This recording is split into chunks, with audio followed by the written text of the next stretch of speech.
नमस्कार साथियों, मैं आपका मित्र आशीष तायल WCL संवाद की इस कड़ी में आपको मिलवाने जा रहा हूं वेस्टर्न कोलफील्ड्स लिमिटेड के महाप्रबंधक MIS पैड श्री RM वानरे साहब से। सर, आपका इस कार्यक्रम में बहुत बहुत स्वागत है। नमस्कार।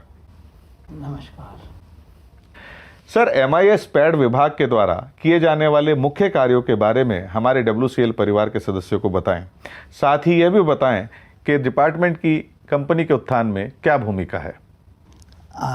MIS पैड ये विभाग की पुनर्रचना हुई शायद 7 दिसंबर 2021 को। इससे पूर्व में इसका नाम था MIS और अब जो है ये एक्रोनिम है या संक्षिप्त नाम कहा जाता है MIS PAD। MIS यानी मैनेजमेंट इंफॉर्मेशन सर्विस, या अगर हिंदी में हम कहें तो इसको प्रबंधन सूचना सेवाएं, और पार्लियामेंट्री अफेयर्स यानी संसदीय कार्य विभाग। तो ये दोनों कार्य जो है ये विभाग देखता है मुख्यतः।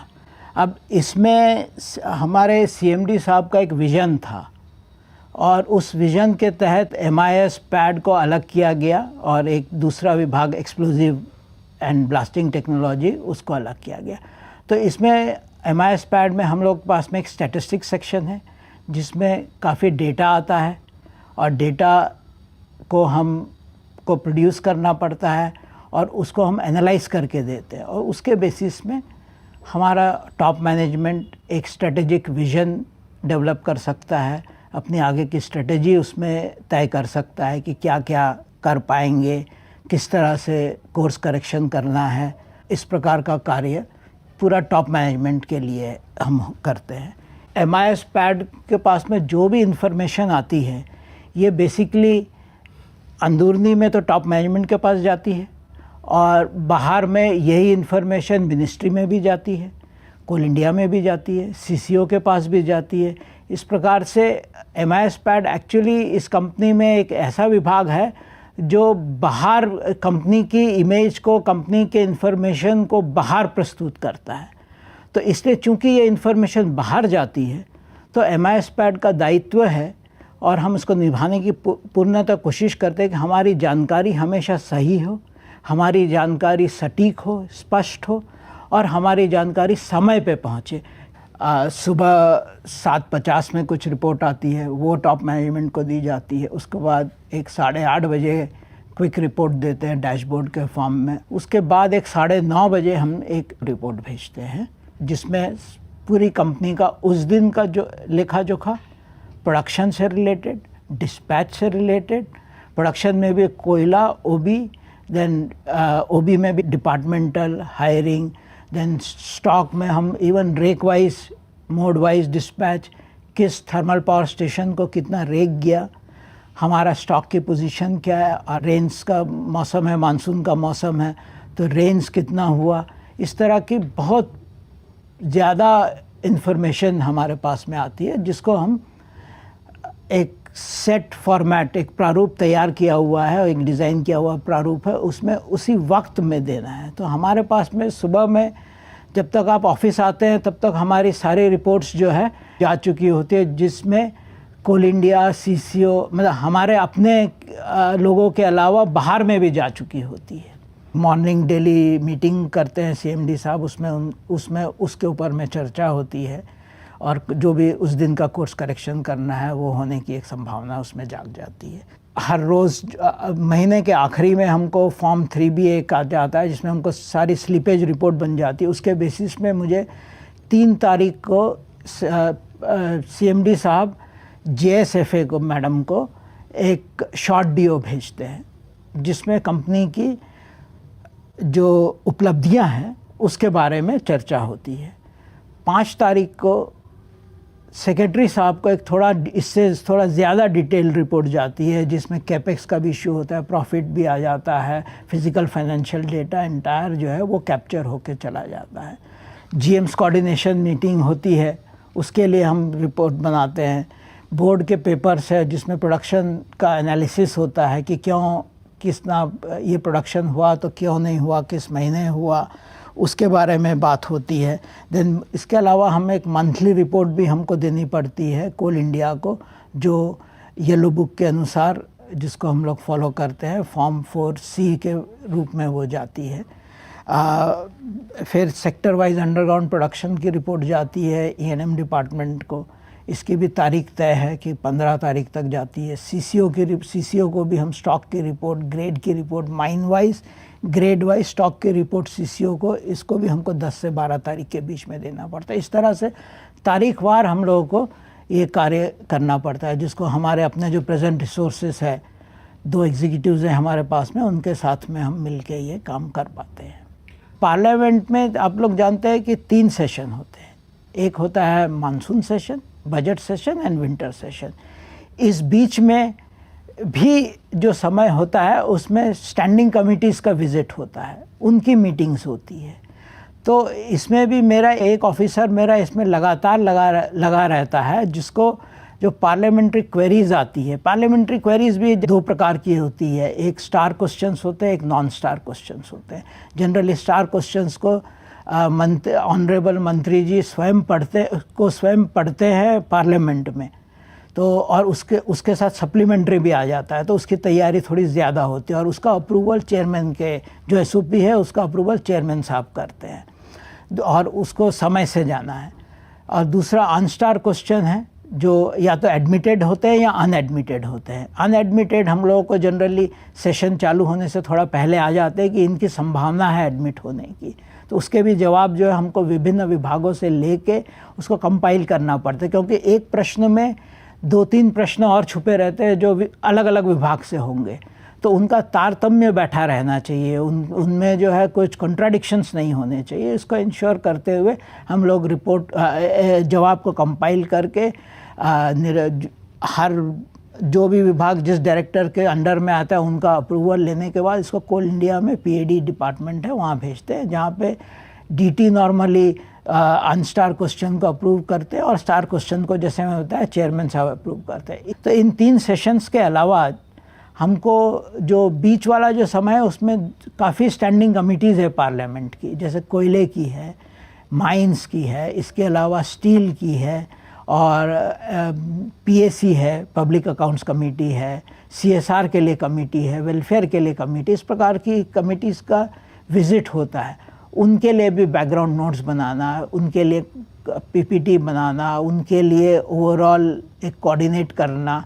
कई बार हम लोग को उनकी विज़िट्स को ऑर्गेनाइज भी करना पड़ता है, जहाँ जहाँ हमको पार्लियामेंट सेक्शन से खबर आती है कि कहीं अभी पीछे हम लोग मुंबई में कुछ किए, कुछ चेन्नई में किए, कुछ रायपुर में किए, तो ये सब करना पड़ता है। तो पार्लियामेंट्री अफेयर जो मेरा पीएडी डिवीज़न है, इसको साल भर ये एक मिथ मैं ब्रेक करना चाहता हूँ कि सिर्फ 3 सेशन है और क्वेरीज़ जो आती है खाली उसी का जवाब देना है, ऐसा नहीं है। उन क्वेरीज़ को कंपाइल करना, उसको समय से देना, फॉलोअप करना, और क्योंकि होता ये है कि सब विभाग से अप्रूव होके शाम तक आता है, लेकिन उसको अगले दिन जाना है तो हम लोग को शाम में रात में देर तक बैठ के उसको कंपाइल करना पड़ेगा ताकि उसका तारतम्य बना रहे। ये कार्य हम लोग पार्लियामेंट डिवीज़न से कर पाते हैं। सर, हमारे WCL परिवार के सदस्यों को बताएं कि यह विभाग कंपनी का उत्पादन, उत्पादकता और डिस्पैच बढ़ाने में किस तरह से मदद करता है। हमारा विभाग बेसिकली डेटा को कलेक्ट करता है, और डेटा जो कलेक्ट करता है वो बहुत विशाल रूप में है। जैसे जो हमारी जो डेली रिपोर्ट आती है उसमें हम कोयले का डेटा, कोयला का कितना उत्पादन हुआ, ओबी का कितना उत्पादन हुआ, ओबी में भी डिपार्टमेंटल और एचओई है, फिर रीहैंडलिंग भी है उसमें कुछ पोर्शन, देन डिस्पैच में भी मोड वाइज कितना हुआ, रेक कहाँ गया, रेनफॉल कितना हुआ, स्टॉक कितना हुआ, इस प्रकार का डेटा डेली हम लोग कलेक्ट करते हैं और इसको इन्फॉर्मेशन में कन्वर्ट करते हैं कि वो क्या बोलना चाह रहा है वो सुनने के लिए। इसको जो हम लोग कंपेयर करते हैं पिछले साल के डेटा से या टारगेट से, ताकि हमें पता चले हमने जो अपने लिए स्टैंडर्ड सेट किया है टारगेट के रूप में, उसमें हम कहाँ है। Sir, annual call stock measurement में MIS विभाग की क्या भूमिका रहती है। येलो बुक ने जो कोल इंडिया ने जो येलो बुक अभी रिसेंटली अप्रूव की है, उसमें एनुअल कोल स्टॉक मेजरमेंट साल में एक बार होता है और उसके अलावा क्वार्टरली मेजरमेंट होता है। तो साल में एक बार जो एनुअल स्टॉक मेजरमेंट होता है, इसमें दूसरी कंपनी से टीम आती है, माने बाहर की टीम आती है। और जो क्वार्टरली होता है उसमें भी इंटर एरिया की टीम जाती है। तो उसमें एक माइनिंग इंजीनियर होते हैं और उनके साथ में सर्वेयर होते हैं। तो इस प्रकार से 3 व्यक्ति की टीम होती है। इस टीम को भी जैसे हर चीज़ का समय है, तो इस टीम को भी एक तय सीमा दी हुई है कि इतना तारीख तक आपको कार्य ये ख़त्म कर लेना है और फिर ये जो है इसको कोल इंडिया में जमा हो जाना चाहिए। ये हमारे येलो बुक में एक एसओपी बना हुआ है। उसके अनुसार जैसे बताया मैंने, एक डेली रिपोर्ट जाती है एरिया में, एरिया जो है उसको कंपाइल करते हैं, फिर वो भेजते हैं हमें फॉर्म 3B में, जो येलो बुक में फॉर्म 3B है। बाद में ये कन्वर्ट हो जाती है मंथली रिपोर्ट में, फॉर्म 4B में, और ये जो है ये चली जाती है फॉर्म 4C के रूप में। जो मंथली रिपोर्ट ये चली जाती है हमारे कोल इंडिया हेडक्वार्टर को। तो इसमें जो मंथली रिपोर्ट है मोटा वे फर्म रिपोर्ट होती है, मेजरमेंट हो चुका होता है। तो इसमें जो डेटा आया है और जो कोल स्टॉक मेजरमेंट जो होता है उसमें जो डेटा जनरेट होता है, तो उसमें एक फॉर्म H होता है। तो इसके ये जो फॉर्म 4C से जो ये कॉलम्स डिराइव होते हैं एक्चुअल कोल का कि क्या मेजर्ड क्वांटिटी है, इसको हम लोग इससे टैली करते हैं, इसको रिकंसाइल करके उसको सर्टिफाई करते हैं।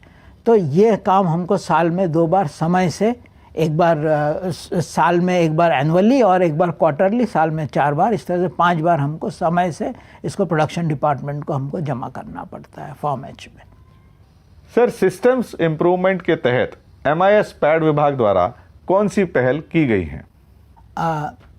MIS पैड ने सिस्टम इम्प्रूवमेंट के लिए सबसे पहले अपना सिस्टम इम्प्रूवमेंट करने की कोशिश की है।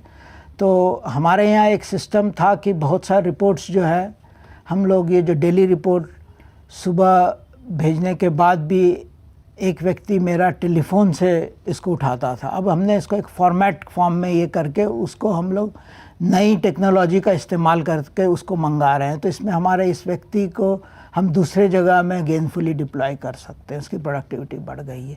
एक ये इम्प्रूवमेंट। दूसरा एक इम्प्रूवमेंट हमने टॉप मैनेजमेंट के लिए किया है, वो ये कि जो AGM मीटिंग होती है, एरिया जनरल मैनेजर्स की कोऑर्डिनेशन मीटिंग होती है, उससे पहले उस महीने के physical, financial, production, dispatch, quality, इस तरह के वेरियस डेटा जो है उसको कलेक्ट करके उसको एक एनालिसिस करके देते हैं, ताकि उसके ऊपर चर्चा हो, बिंदुवार चर्चा हो और उससे कंपनी को आगे बढ़ने में सहायता मिले। तो ये पहल 2 की है। इसके अलावा रोड मैप कुछ बनाया है अपने लिए, शायद इस वर्ष या अगले वर्ष हम लोग उसको भी पूरा करेंगे। सर, पब्लिक एंटरप्राइज सर्वे के बारे में हमें बताएं, यह क्या है और MIS विभाग की इस सर्वे में क्या भूमिका है? पब्लिक एंटरप्राइजेस सर्वे या PSU सर्वे, ये बेसिकली मंत्रालय DP जो है, ये इन्होंने अभी इस वर्ष से एक पोर्टल बनाया नया। उस पोर्टल के तहत 2-3 चीज़ें जो पहले अलग अलग जमा होती थी, एक MOU हो गया, फिज़िकल फाइनेंशियल डेटा हो गया और CSR से रिलेटेड डेटा हो गया। ये इन्फॉर्मेशन हम लोग अलग अलग दिया करते थे, उसको उन्होंने एक यूनिफाइड पोर्टल में इस वर्ष से भरने के लिए कहा है। PSU डेटा की इम्पोर्टेंस ये है, ये इस PE सर्वे डेटा की इम्पोर्टेंस या इसका महत्व ये कह सकते हैं कि ये पार्लियामेंट में पुटअप होती है, साथ में ये जो है DP के पास जाती है और उसमें हमारे जो कंपनी, हमारे जो सेक्टर के लिए, जो कोल सेक्टर के लिए या रादर एनर्जी सेक्टर के लिए पॉलिसी फार्मूलेशन में यूज़ होती है, ये मॉनिटरिंग में यूज़ होती है, उनके विभिन्न R&D में यूज़ होती है। तो PSC सर्वे में basically physical financial data audited ये जाता है, और ये जैसे फ़िज़िकल फाइनेंशियल डेटा में कई डिपार्टमेंट्स हमारे यहाँ के इन्वॉल्व है। तो करीब अभी जो सर्वे की रिपोर्ट, अच्छा इसकी भी तारीख तय है कि सितंबर तक, 30 सितंबर तक इसको भर देना है, उस पोर्टल में भर देना है, नहीं तो वो पोर्टल भी बंद हो जाता है। तो इसमें करीब करीब हमारे यहाँ के 16 विभाग इसमें इन्वॉल्व है, जिनसे हमको इन्फॉर्मेशन लेके उसको कोलेट करके उसको रिकॉन्साइल करके इसमें भरना होता है। और इसमें एमओयू के पैरामीटर्स जो है वो सारे आ जाते हैं। हमारी बैलेंस शीट आ जाती है कंपनी की, जिसको फाइनेंस भरता है। इसमें बेसिकली सिर्फ एमआईएस ही नहीं, इसमें फाइनेंस का भी वो भी भरते हैं अपना related data, but major data जो है इसका एमआईएस भरते हैं। तो फाइनेंस के रिलेटेड जो डेटा है उसमें बैलेंस शीट है, प्रॉफिट एंड लॉस अकाउंट है, और कंपनी की और दूसरी कैश फ्लो स्टेटमेंट्स वगैरह होती है वो देते हैं। फिज़िकल में प्रोडक्शन हो गया, डिस्पैच हो गया, देन सीएसआर से रिलेटेड, देन हमारे एग्जीक्यूटिव्स के लिए क्या किया गया है, क्या पे स्केल्स है वगैरह, एमओई से रिलेटेड सारी इन्फॉर्मेशन करीब करीब इसमें जाती है। सर, कंपनी का फिजिकल तथा फाइनेंशियल डाटा एनालिसिस करने में एमआईएस विभाग किस तरह से कार्य करता है? फिज़िकल फाइनेंशियल डेटा कंपनी का अगर मैं पिछले कुछ सालों का देखता हूँ, लेट अस से जस्ट एक एग्जांपल देने के लिए आपको कि पिछले साल का ही अगर हम लोग डेटा देख लें, 21-22 हमारा बहुत अच्छा साल रहा है, जिसमें हमने एक रिकॉर्ड प्रोडक्शन किया था 57 मिलियन से ऊपर का। उसमें हम देखते हैं कि हमारी 90% प्रोडक्शन जो है वो कुछ माइंस खाली कंट्रीब्यूट कर रही है। इसका मतलब ये है कि हमें अब बाकी माइंस के ऊपर में ध्यान देने की और ज़्यादा ज़रूरत है। इनको क्या रिसोर्स की कमी है, जिससे ये भी जो प्रोडक्शन है अपना बढ़ाए, ताकि देश को जो ऊर्जा की आपूर्ति का हमने संकल्प किया हुआ है कोल इंडिया की तरफ से, WCL की तरफ से, तो वो पूर्ण करने में मदद मिले।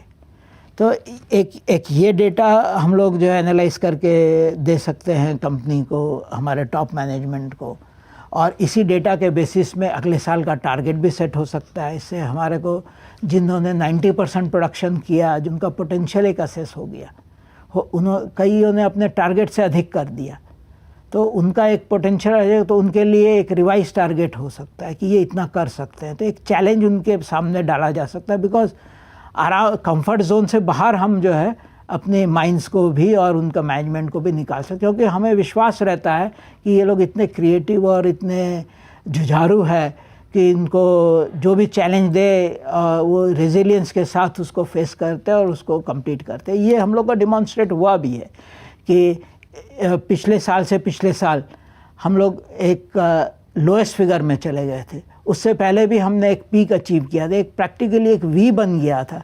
वी कोविड ने भी वी बनाया था, हमने भी वी बनाया था। हालांकि उस समय ऊर्जा की रिक्वायरमेंट कुछ कम हुई थी ज़रूर, लेकिन हमारा प्रोडक्शन भी उस कारण से कम हुआ था। और उसके बाद हमने फिर जंप किया, करीब करीब 7 मिलियन टन का जंप कर लिया हमने। ये भी एक हमने इतिहास बनाया था। तो इस तरह की पॉलिसीज़ या इस तरह का स्ट्रेटेजिक विज़न ये एनालिसिस टॉप मैनेजमेंट को दे सकता है। सिमिलरली क्वालिटी में भी हमारी कुछ माइंस है जिनमें क्वालिटी रिडक्शन हुआ, और कुछ माइंस है जिन्होंने बोनस पाया, यानी जो क्वालिटी उनकी थी उससे बेहतर क्वालिटी में उन्होंने बेचा। तो अब ये जो माइंस का क्वालिटी रिडक्शन हुआ, इसके ऊपर में टॉप मैनेजमेंट एक सोच सकता है, इसके ऊपर में मंथन कर सकता है कि क्या इस क्वालिटी रिडक्शन को हम क्या रोक सकते हैं।